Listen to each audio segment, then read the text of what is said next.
ॐ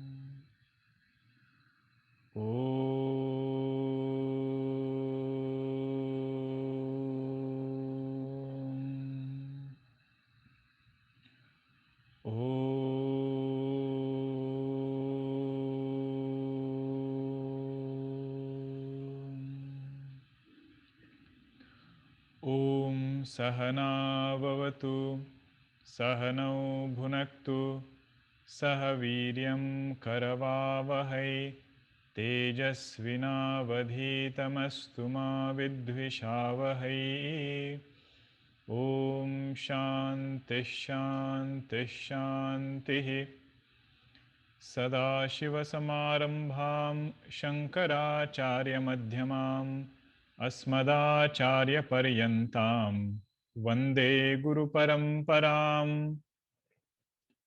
रामो राजमणिः सदा विजयते रामं रमेशं भजे रामेणाभिहता निशाचरचमू रामाय तस्मै नमः रामान्नास्ति परायणं परतरं रामस्य दासोऽस्म्यहम् रामे चित्तलयः सदा भवतु मे भो राम मामुद्धर समस्तजनकल्याणे निरतं करुणामयं नमामि चिन्मयं देवं सद्गुरुं ब्रह्मविद्वरं सद्गुरुं ब्रह्मविद्वरम् तपोभिक्षीणपापानां शान्तानां वीतरागिणां मुमुक्षूणामपेक्षोऽयम् आत्मबोधो विधीयते।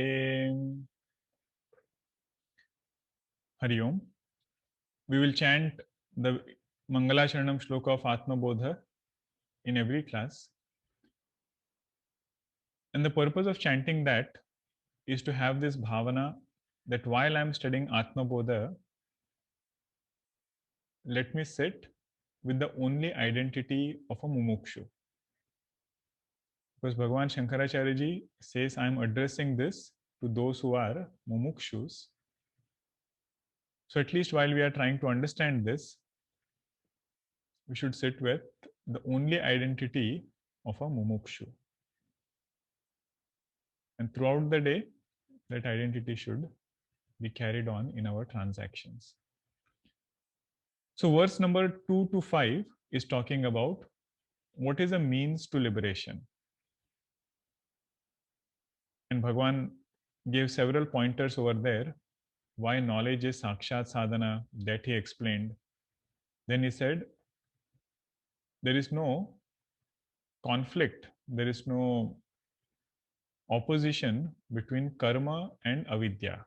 That is why karma cannot remove avidya. And then we also saw what is the role of karma and everything. Then fourth verse, Bhagavan talked about that this ignorance is not that powerful to cover Atma. What it covers is our buddhi. Just like that cloud is not so powerful to cover the sun, it just covers our eyes. And we start feeling that there is no sun. No, the sun has not risen today, sun has lost his shine today. It's in the light of that sun alone, these clouds were formed, and we are able to even see those clouds.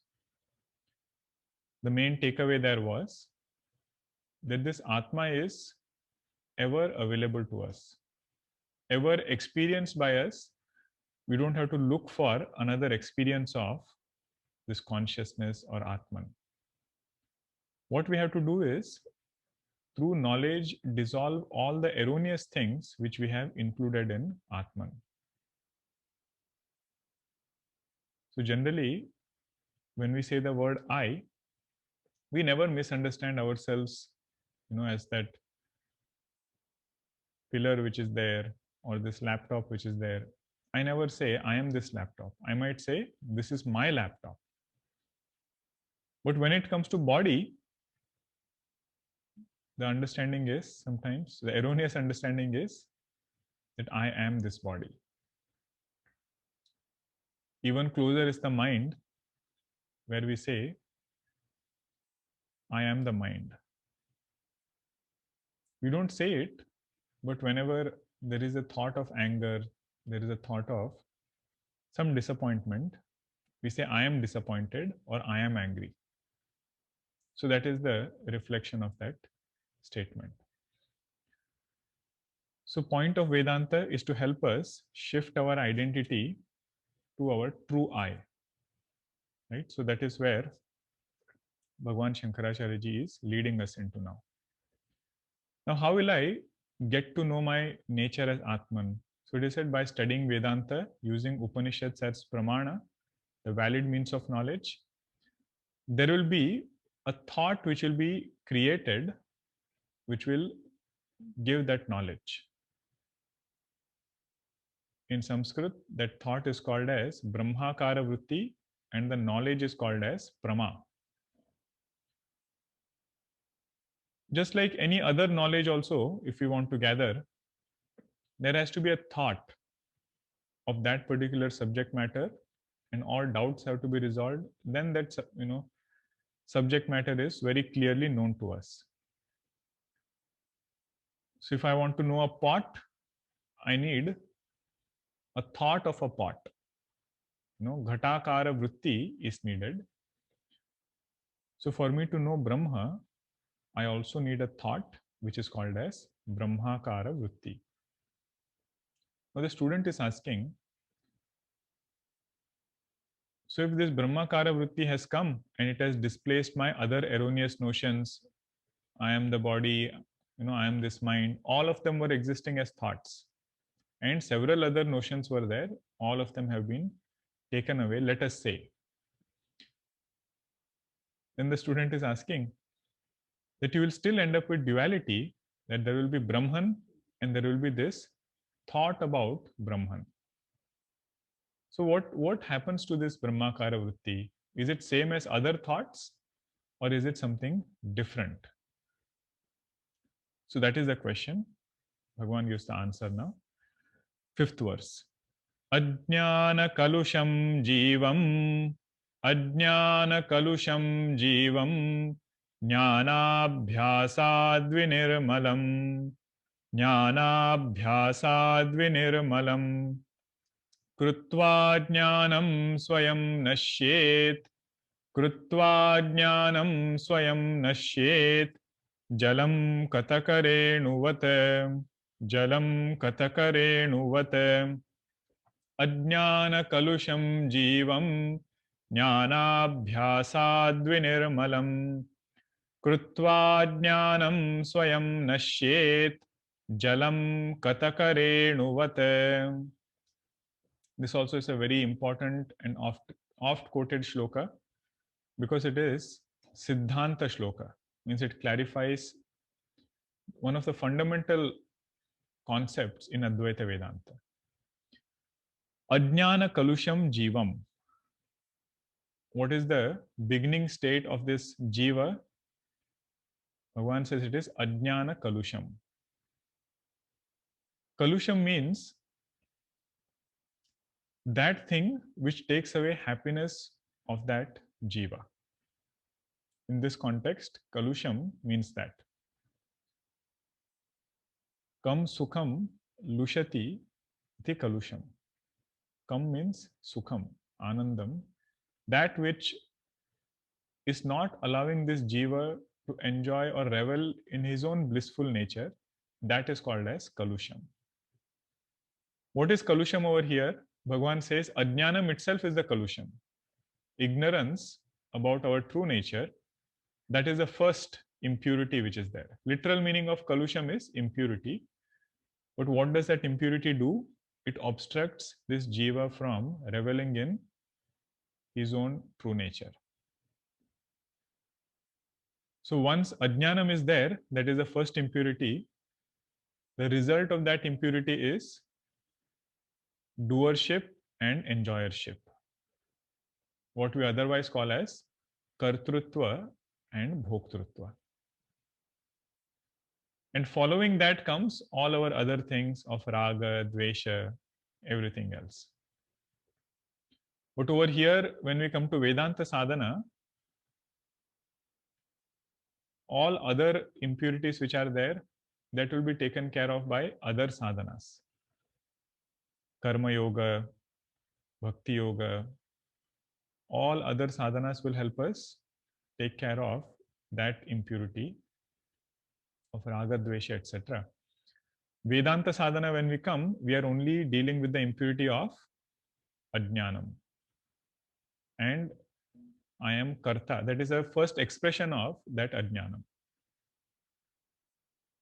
I am bhokta and I am karta. I am enjoyer and I am experiencer. Enjoyer, experiencer, you can put it in the same category. Doer, that is what we say for karta. So I am enjoyer means I am bhokta, and I am a doer means I am karta. These words also seem very technical, What does it mean? I am bhokta, I am karta. Simple way to understand is this. If I have done some work, and after doing that, somebody else came and took the credit for that work. And I prepared a nice presentation. Somebody else came and said, you see the presentation I prepared, how nice it was. That feeling which comes in my mind at that time, that I did this, how dare this person take credit for this? That feeling is called as karta. Doership, what we say, right? That is that feeling. Somebody comes and praises that presentation. Oh, such a nice presentation. That feeling of joy which comes in our heart is called as bhokta. And it works both ways now. It's not always that people will come and praise that presentation. Somebody else, Sajjana will come, sent by Bhagwan only to teach us how to get sadhana chatushtaya. All of them will teach us.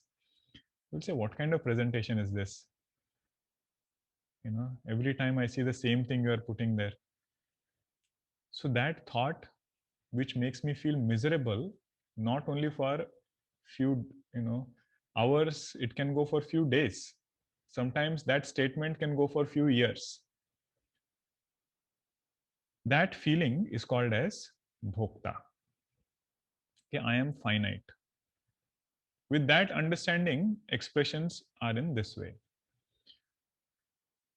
So ajnana kalusham jivam, this is the state of that jiva who thinks that I am finite, I am experiencer, and I am doer. But when sadhana happens, when satsang happens, that jiva becomes purified. Purified from other ragadvesha, that also is there, but this knowledge comes and removes this fundamental ignorance that I am not this finite ahankara, I am infinite Brahma. Sakshi, Swarupa, what we saw in Drisha Viveka, that I am. This process is called Jnana Abhyasa. So the next quarter of the verse says, Jnana Abhyasat Vinirmalam.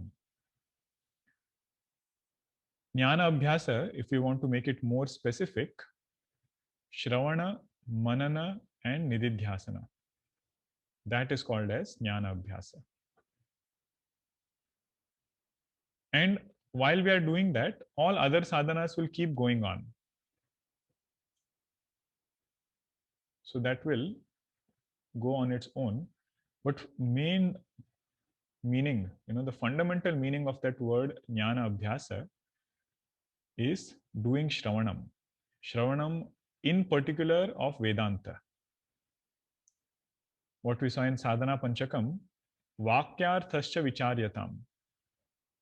And then before, Shrutishiraha Vakyam Samakarnyatam. Listen to this Mahavakya thoroughly, knowing that I am Brahman. Repeatedly listening to this teaching is called as Shravanam. Mananam is reflecting on this statement with lot of reverence giving ourselves time to think, how am I that Brahman? Resolving all doubts. And after that comes Nididhyasanam, where there are no doubts. Knowledge is, very clearly understood, but still I keep thinking over and over again that I am this body. That is called as erroneous notion, which is taken care of by Nididhyasanam. So keeping this goal in front of our mind, repeatedly doing this practice is called as Jnana Abhyasa. Abhyasa means that. These Sanskrit words are such, if you open up with their actual etymology, lot of depth comes in that understanding. So the purpose of bringing Sanskrit is not to, make us feel afraid about this text or anything. Some of you might not be very familiar with it, but you can just appreciate what that word conveys to us. Now we have heard this word abhyasa so many times, right? Abhyasa we should do, abhyasa we should do. The way abhyasa opens up is this: abhimukhyena asyate iti abhyasa. Means abhimukhyena means keeping something in front and repeatedly throwing our mind at that thing. That is called as abhyasa. So whether it is music, there also abhyasa is in the same way. Keeping one swara in our mind, again and again we try to hit that swara. So here in Vedanta, this Brahma Vidya, or that knowledge that I am Brahman, that is the goal which is kept in front of me. And over again, we are able to dwell upon that fact, do mananam again and again, continuously do nididhyasanam. That is called jnana abhyasa. And other sadhanas are also continuing. They have not been dropped just like that. So that mind is also purified. But the seed of all this impurity, which is ignorance, that is removed. Okay, so then here it is said, jnana abhyasat vinirmalam. I mean, this mind has been purified of other things with other sadhanas, and also knowledge is very clear that has removed the fundamental impurity, which is in the form of I am this finite being. That has been removed by this knowledge. Then this knowledge, after having done this, jnanam, ajnana kalusham jivam jnanabhyasad vinirmalam krutva, after having done all of these things, the beauty of this jnanam is, this brahmakara vritti is, swayam nashyet. It negates itself. Here, nashyet, one meaning is, it destroys itself. But destruction is in what way?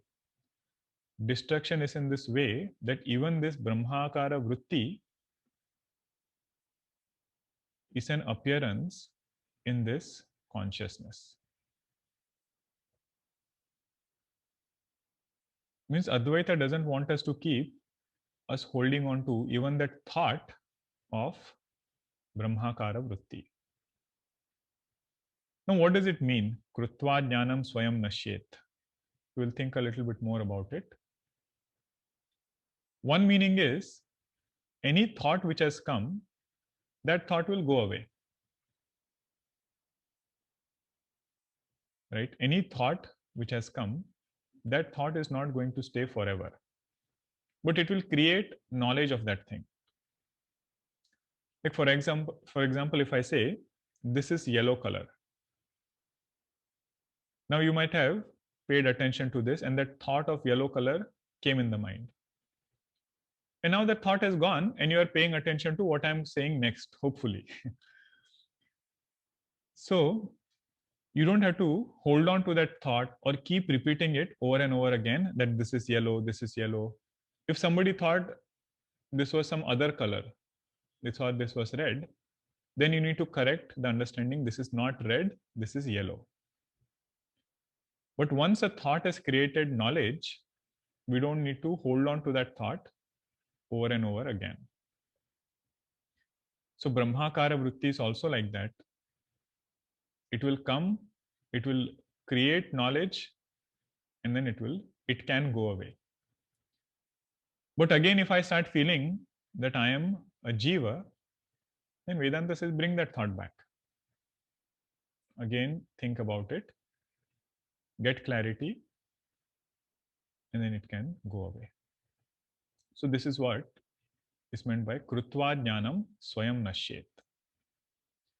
Then example Bhagwan gives jalam kataka renuvata. Means like in olden days they had, in Bhagwan Shankaracharyaji's time only it could have been in that way, that they would probably take river water from Narmada ji and directly drink from that river water. But that river water is very muddy. In the rainy season, you'll find a lot of stones. It is said in in Uttarkashi, they have that water pump that takes water from the tank and then puts up to that tank. And while it is being put up, if you go near to that pipe, you can hear stone particles, hitting against that pipe while it is being pumped up. Because so many things are mixed in the water at that time. So they used to use some nut, which is called as Kataka nut. Even now it's available. That nut, if you put, what it will do is, it will take all the dust particles, the dirt which is there, and it will settle down. Means that water which is there will not have the taste or the fragrance of that Kataka nut also. So what is the analogy here? That our Atma Swarupa is as pure as that pure water. But it has been mixed with other impurities, like that dirt and everything was mixed in that water. In the same way, ajnanam, thinking ourselves to be karta bhokta, and everything else after that, that has gotten mixed up. Now what has to come? That kataka nut, what we also know as alum piece. That powder has to come, just like this Brahmakara Vritti has to come. And just like that kataka nut, it settles down after settling all the dirt at the bottom. This Brahmakara Vritti also negates itself after negating everything else.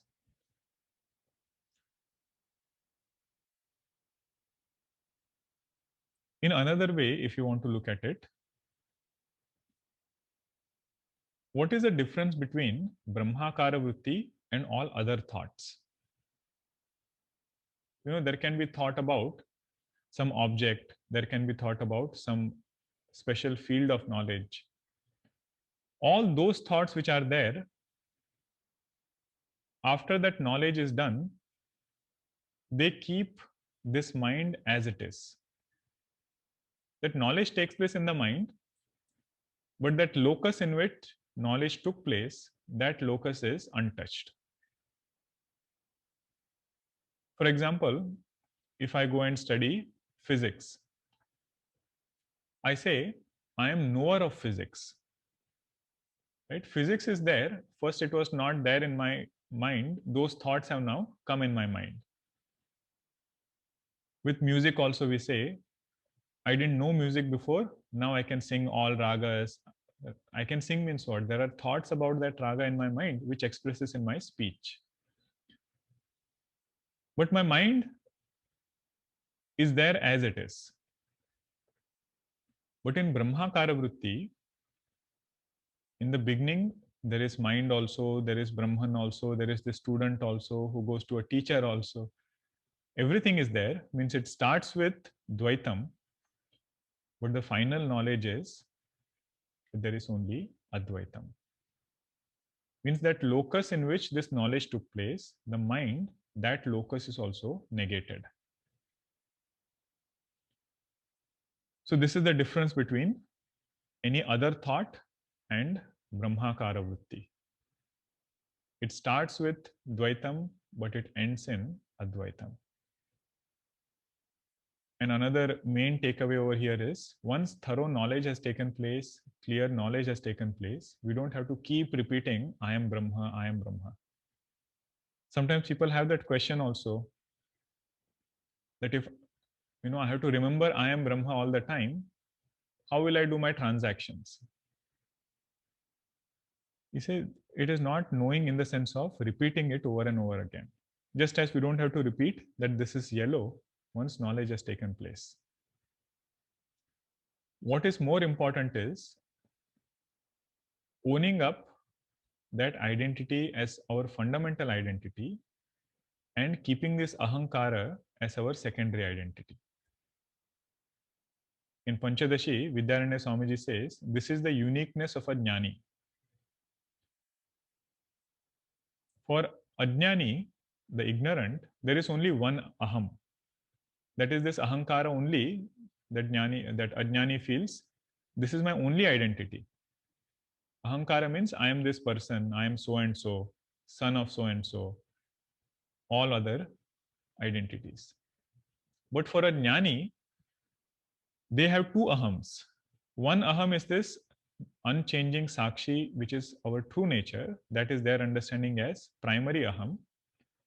And secondary identity is this ahankara, this finite individual with which all transactions are going on, and it will go on very well. Okay, so there is nothing to be afraid about. And all other sadhanas, devotional practices which are done, that will make sure this ahankara is very well taken care of in vyavahara. But there is another stage to it.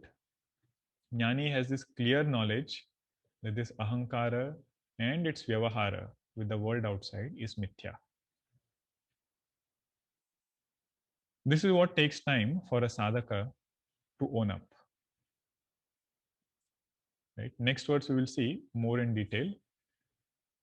But these pointers are very helpful in our sadhana. What does it mean to do jnana abhyasa while continuing other sadhanas, focusing more on Vedanta Shravanam and being able to reflect upon Mahavakya, that I am Brahman. Getting more clarity on that and then doing Nididhyasanam.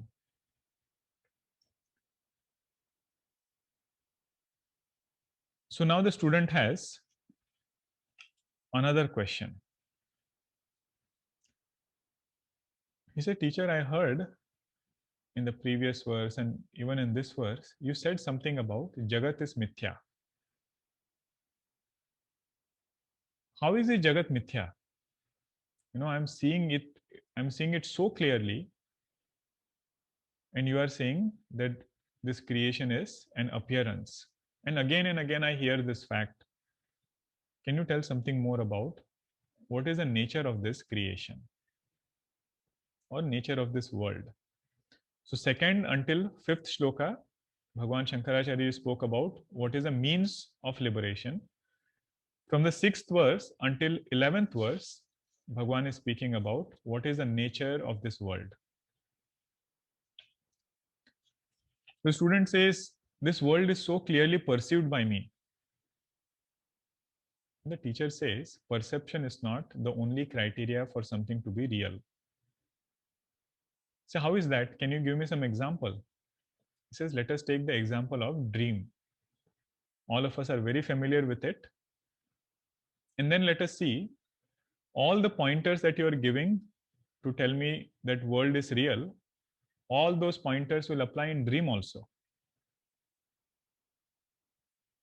So then our final conclusion is this waking world is as real as dream world. You can put it both ways. It is as unreal as dream world, or it is only as real as dream world. This also is another important shloka. And imagine this is the 6th shloka of an introductory text of Vedanta.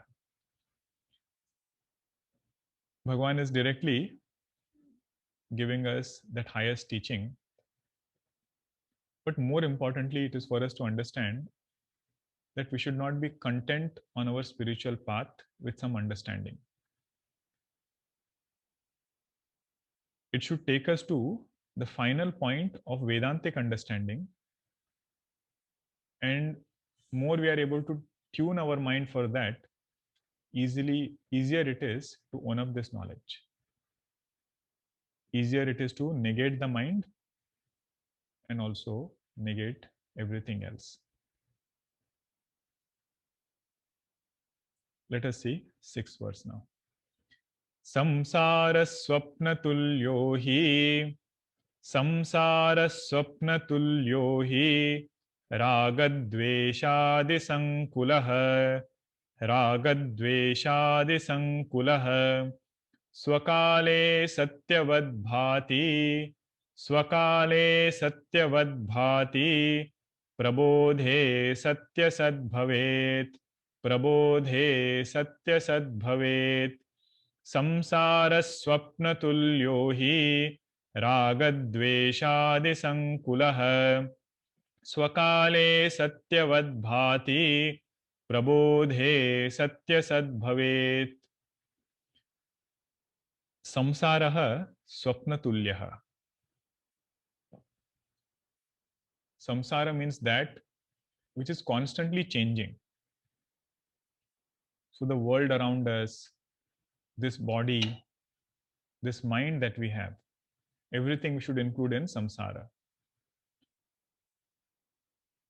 This is swapnatulya. No, it is just like dream. What is the indicator of samsara, or what is it that we see in dream? Bhagwan uses only 2 words. He says raga dvesha. Primarily, what we are familiar with in samsara is getting attached to something and having hatred towards something. Raga dvesha adi sankulaha. Adi means all other thoughts also we can include, but predominantly, what we are familiar with is this raga dvesha. Means important point to note here is samsara, when he's saying, he is boiling down entire creation to thoughts. So it's a very good sadhana to just think about it in this way, that I am able to experience creation only with my thoughts. If thought is not there, a thing might be there right in front of me. Simple object we are talking about. That object might be there right in front of my eyes. If thought is not there, I'm not able to see that object. Even in discourse, it happens. We are sitting in the class and we are looking at the speaker. But if our mind has gone somewhere else, there are portions of the lecture where we feel that there is a blank space in between. I have no clue whether I was here or not.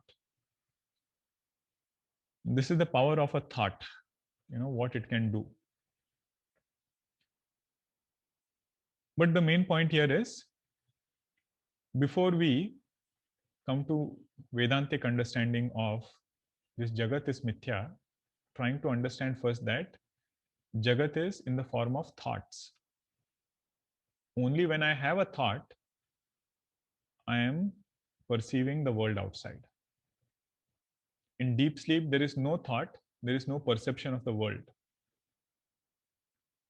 But when there is a thought, only then there is perception of world. So Bhagavan says that this samsara is like swapna. In swapna, there are thoughts with which we see this entire dream world. He says in waking also, it is only with thoughts that we are experiencing this world. There are a lot of questions that come up when we hear this. We'll try to see them gradually. Swakale satyavad bhati. What is the beauty of dream? That while it is going on, that time it seems so real. That person is there. We also spoke to that person. So many things happened in dream. All those things seem so real, but the Good thing is, prabodhe sati asat bhavet. When that person wakes up, that same person who thought that this dream is real, that same person can look back and say that this was just a dream. Same person, huh? Somebody else cannot say for us. So, what is the analogy here? That the same jiva who thought that I am a jiva, I am karta, I am bhokta, and this world is very real. Once that jiva has done Vedanta Shravanam, has done sadhanas, gained clear knowledge, what is the nature of Atman and how thoughts are dependent on Atman. They are only an appearance in Atma. Once that has happened, then the same sadhaka now says, I am Brahma, and this entire creation is an appearance in me. The samsara, which was so much bothering, right? This raga dveshas which were there, and other things which were bothering, this sadhaka is able to say now that these things were an appearance. Even if I see them again, I will know that it is an appearance. Swakale satyavad bhati means when ajnanam is there, when ignorance is there, then this world looks to be very real. Prabodhe sati asad bhavet means when Mahavakya Shravanam is done, when that Brahmakara Vritti has created clear knowledge, then the same perception, even if it continues, knowledge is that it is only an appearance. It is very helpful in our understanding if we get familiar with one chain of thinking. We have studied Drigdasha Viveka, and many of you have studied many other texts.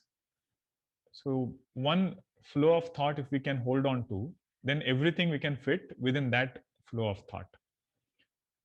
So, you see in Drigdasha Viveka, what is it? What was the prakriya that we followed? What was the procedure? There is Sakshi, which is pure consciousness. And then there is this buddhi in which this Sakshi is reflected. This consciousness is reflected, what we call as Chidabhasa. And this Chidabhasa, along with buddhi, illumines the world outside. Meaning what?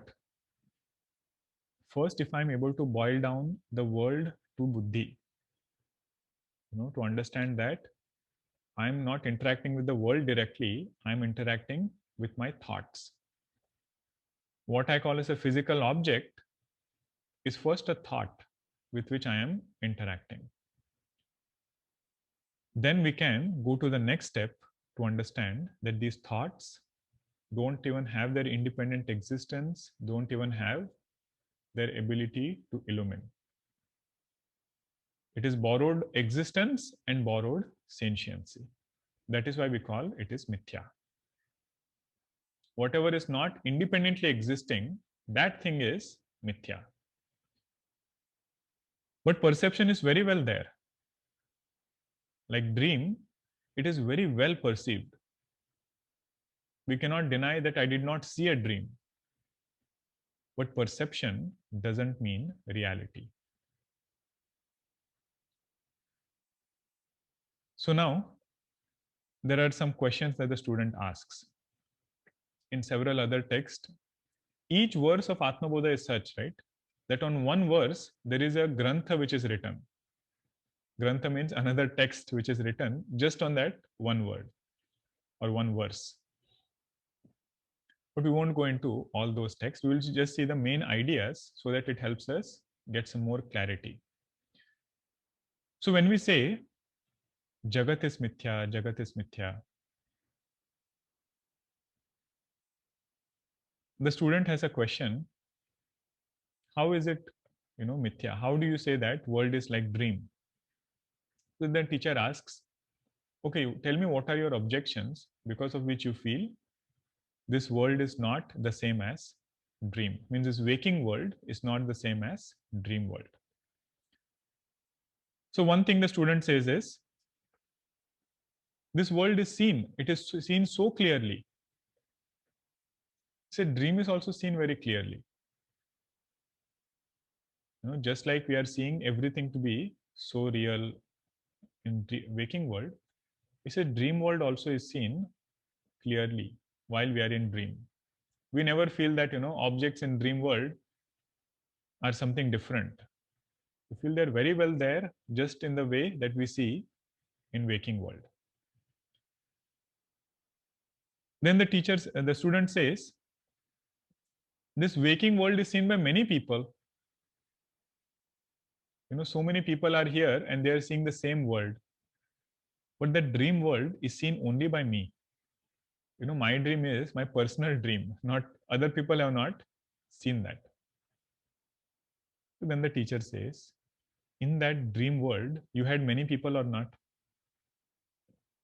No, there were many people who were seeing the same objects in dream, just like in waking world, many people are seeing the same object. So that hetu also you cannot give. So then the student says, okay, I will try one more. In waking world, there is inside and outside. There is, I know that thoughts are seen inside, but outside objects are there, they are so real. Thoughts I can dismiss, let us say, but outside objects, they look so solid and so real. The teacher says in dream also it is the same way. In dream also you have outside world, and the dreamer who is there, that dreamer also has inside world. So you cannot say that there is inside outside difference in waking world and not in dream world. Meaning in Ganga Ji, which is flowing, right, in dream, is it appearing outside the dreamer or inside the dreamer? It says in dream world, Ganga Ji is outside and the dreamer is also there. So then the last point the student says, this world, there is so much utility value to it. There is so many things I can do with things, with objects. At least because of that, can you say that waking world is not the same as dream world? So then the teacher says, in dream world also there is utility value of that particular thing. Means if you get hungry in dream, your eating in waking state will not appease your hunger of dream world. Means you might have eaten fully and then gone to sleep, and you might be hungry again in dream. So means your utility of waking world is not serving its purpose in dream world. So every state has its own utility value. So like this, several discussions are there to establish this point that this waking world is the same as dream world. But one thing we should keep in mind whenever we discuss this point about mithya and everything, later on also it will come back again. We cannot keep now that example is over. We cannot keep this ahankara and mind as satyam and then say this whole world is mithya. That will be some kind of hallucination. Vedanta is not talking about that. Vedanta is saying that first let us start with this mind and this ahankara. Trying to understand or get conviction that these are just appearances in consciousness. And in whatever transactions we are doing, with this clear knowledge, we'll be able to transact in this world as per dharma. Whatever we have been trained in our sadhana time, that same thing will continue. No change will be there. Means we won't start doing strange things. Because, we have understood we are Brahma. Our vyavahara will not be in that way. Okay, so we should always, Drugdasha Vivek again is very helpful over here. You see Maya Shakti, what did Vidyananda Swamiji say? Shakti dvayam hi mayayaha Vikshepa Avruti Rupakam. And what is Vikshepa Shakti? What all things it created? Vikshepa Shaktir Lingadi Brahmandantam Jagat Srujet. He says Vikshepa Shakti started, the creation started from this Linga Sharira or mind and took it all the way until Brahmanda. So whenever we say the word world is, or whenever you use the word world, we should also include mind and ahankara. Only then we'll be able to digest this fact, what we mean by Jagat is mithya. This ahankara is mithya and mind is mithya. With that, this entire creation is understood as an appearance. Another thing is this knowledge, right, that Jagat is mithya.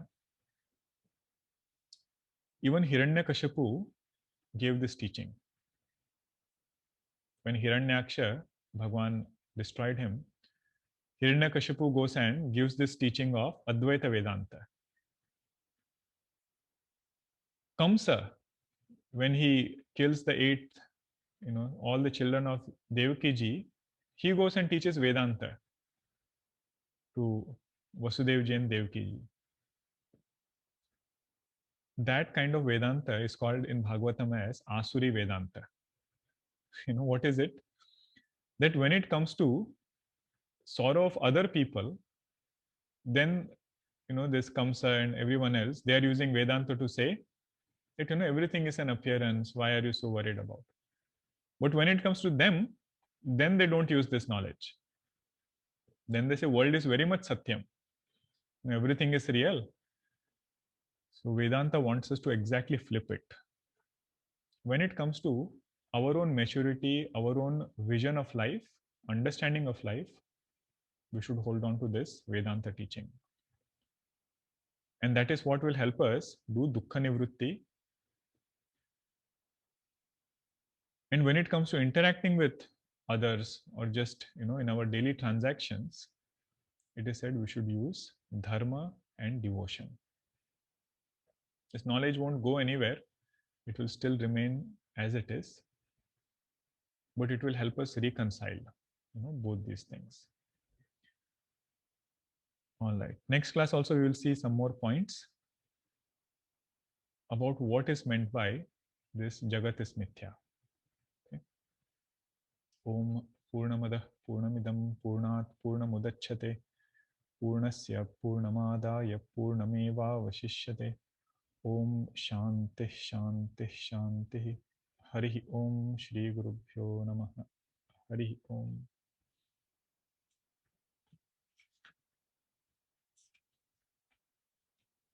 So we'll take some questions.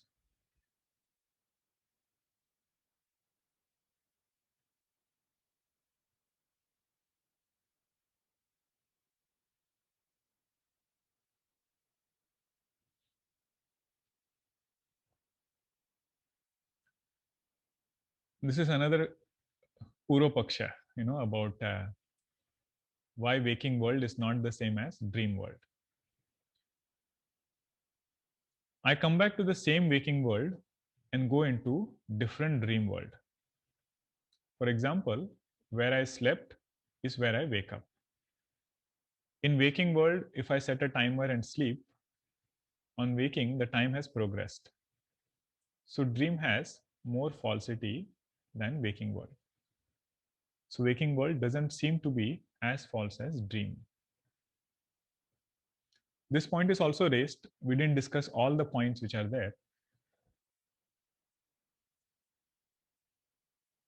The answer given is, if you have slept in dream, not in waking, if you have slept in dream, and then you woke up back again in dream, you said you can wake up in the same situation which is there. So what we are trying to do here is, we are trying to take dream as an example and then say that things which are happening in dream are the same as those which are happening in waking world. Our point is not to say that waking is exactly the same as dream. Meaning what? Whenever we take an example, right? That example should not be the same as that thing what you are wanting to point out. There will be some things which will be similar and some things which will be dissimilar. So like that, whatever similar things are there, that we should focus upon, and there will be some things which are dissimilar. Like Bhagwan Shankaracharya ji himself brings a point. He says in dream world, there is no space to accommodate all those things which we are seeing in dream. Right? There is a mountain which is seen, there is a river which is seen. Where is everything seen? Right here in the mind. So in the mind, there is no space to accommodate all those things. So that is why he says dream world is mithya. But in waking world, there is space to accommodate all these things. Okay, so that is one similarity or dissimilarity which is there between waking and dream world. But I hope the main point of it is clear, that we are just taking it as an example. Purpose of Vedanta is to say this world is Brahma. Purpose of Vedanta is not to only say that this world is a dream world. So for example purpose, it is helpful. Just like the waking mind is appearing as everything in the dream world, the waker, the objects which are there, everything is the waking mind alone. So in the same way, our main point to establish is this waking, dream, and deep sleep world is an appearance in consciousness. Right? So we should not get too much stuck with just this example of dream and everything. It is to help us distinguish things. How do you abide in the knowledge of Vedanta at all the time? First point is to understand that this concept of time is also another appearance. Only when mind is there, there is this perception of time.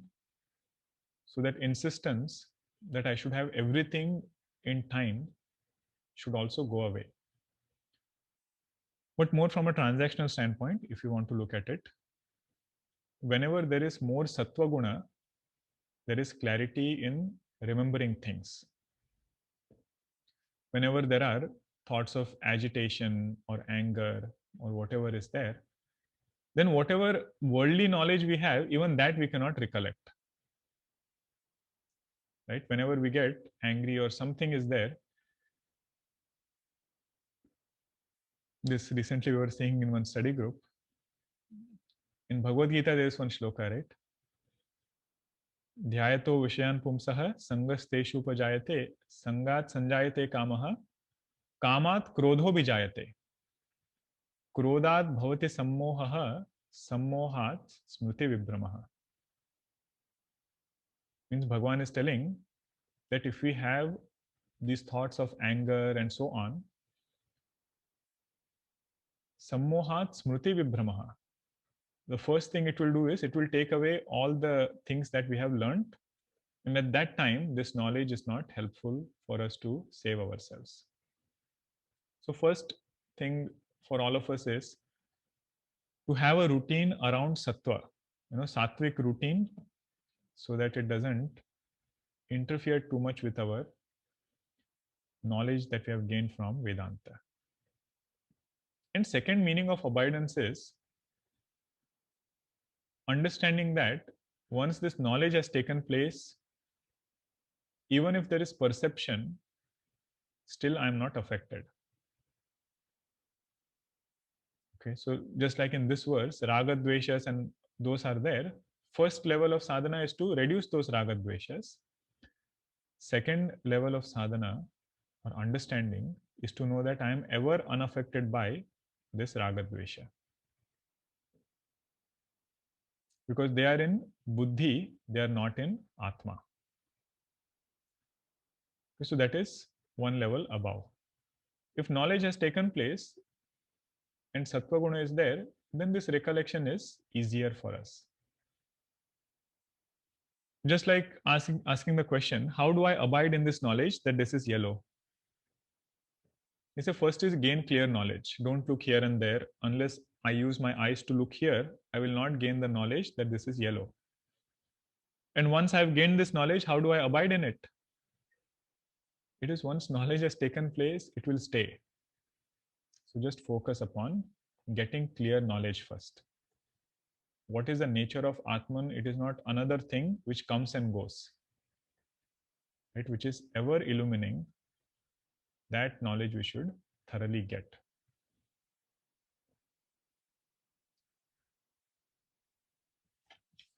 The Sanskrit etymology of abhyasa was abhimukhyena asyate iti abhyasa.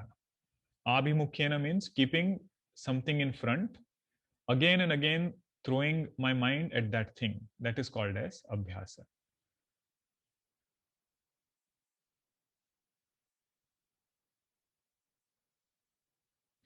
What about the role of free will in dream world? Seems like free will is available only in waking world.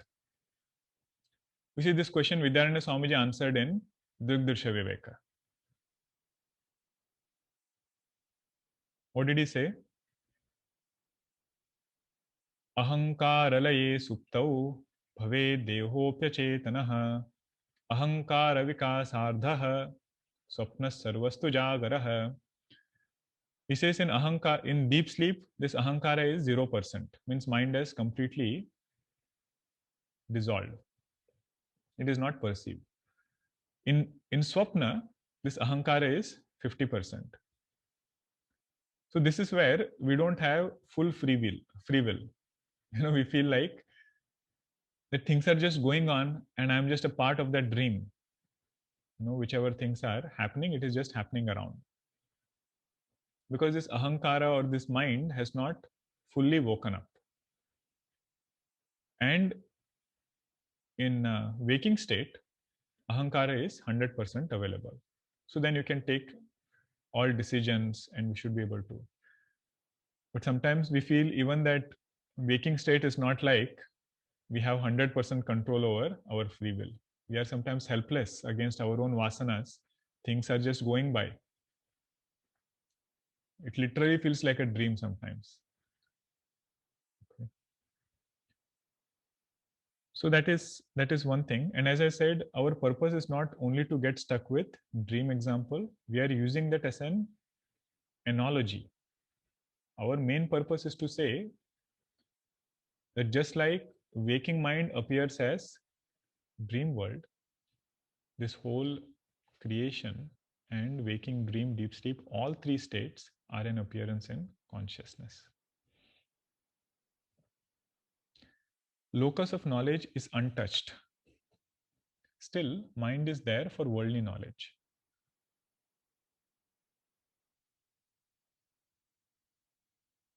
Other knowledge is different.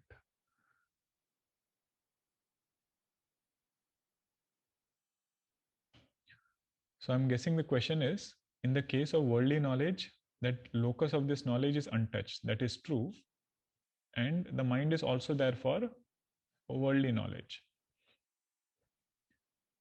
So in Vedanta also, after studying Vedanta, it is not that we won't be able to study anything else. First of all, that desire won't be there to do too many things out of this quest for gaining something from that knowledge or from that particular action. When we say mind is dissolved, locus is dissolved, what it means is its reality has been taken away. What we thought this mind to be so real, that reality has been taken away. So with that unreal mind, that jnani can do some other vyavahara also. They can learn some new skill, new knowledge. So that is not forbidden, or it is not that after studying Vedanta, they won't be able to do that. In other knowledge, this reality of mind is untouched. Knowledge has taken place in the mind, but that mind has been kept as real. That is the difference, between this knowledge and other things. All right. So those were the questions for today. And I hope all of you get a chance to reflect upon these verses. These are all, fundamentals of Vedanta, lot of conceptual points. When we were studying, after every class, I remember I used to fill 2 pages, with questions. So many things used to come, how is this possible? How is that possible? But our Swamiji had a rule that if you get a question, wait for 2 days, and until that point, discuss with others. If it gets answered, good. If it doesn't get answered, wait for 2 more texts. Means wait for Atma Bodha to complete. After that, another text you will study. Wait for that thing to complete. After that, still, if it doesn't get clear, then you come and ask me. And I felt that was a very good way to look at it. First of all, when we discuss with others, we realize what is our question. That question clarity comes when we discuss with others. And if we stay with that question, right, then that answer makes more sense. Because we have reflected upon that question. It has become my question now. And then, we can gradually get more clarity about those things. But here it's okay. You can ask whenever, as and when you get it. And then we'll have this discussion. All right. I see one more is there. We will take up in the next session. Om Shanti Shanti Shanti. Hari Om Shri Guru Pyo Namaha. Hari Om. Hari Om.